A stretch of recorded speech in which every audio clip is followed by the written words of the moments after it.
So my coupon is still working. I picked up my medication, my 10 milligrams 2 days ago, and I picked it up after the change to the coupon happened. Basically, there's a lot of videos out there right now and a lot of information you can read if you still have concerns with the coupon. But the bottom line is, and I'll sum it up if you haven't really heard a lot about it.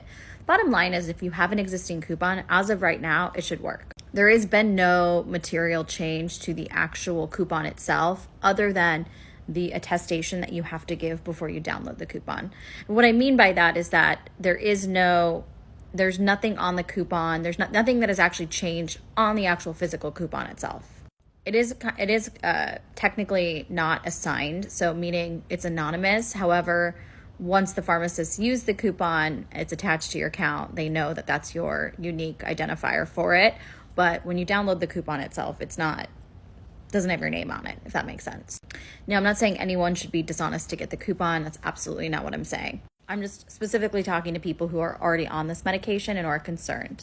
I have heard of very select few pharmacies who are aware of the change to the coupon and who are making a decision not to accept it. That is unfortunately what pharmacies can do. They can decide not to take it.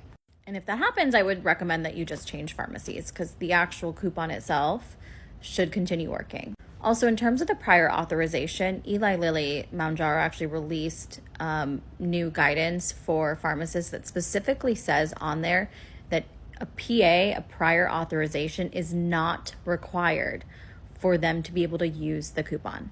So what that means is if your insurance comes back, denies, but says that they're asking for a prior authorization, which essentially means your insurance company wants your doctor to appeal to them. They want to give your doctor the opportunity to explain why they think you need this medication, and then the insurance company can decide whether or not to cover it.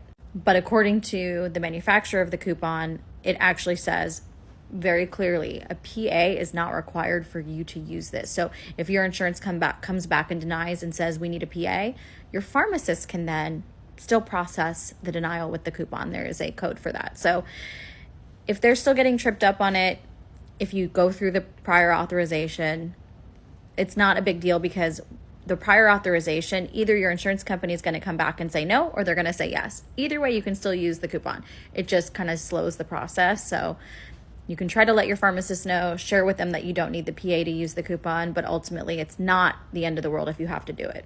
Unless your doctor's not willing to do it, and then I would recommend you find another doctor who is willing to do a PA for you. But yeah, because if your doctor's not willing to do a PA, then maybe they're just not the right provider for you, is what I'm trying to say. They're not giving you that care.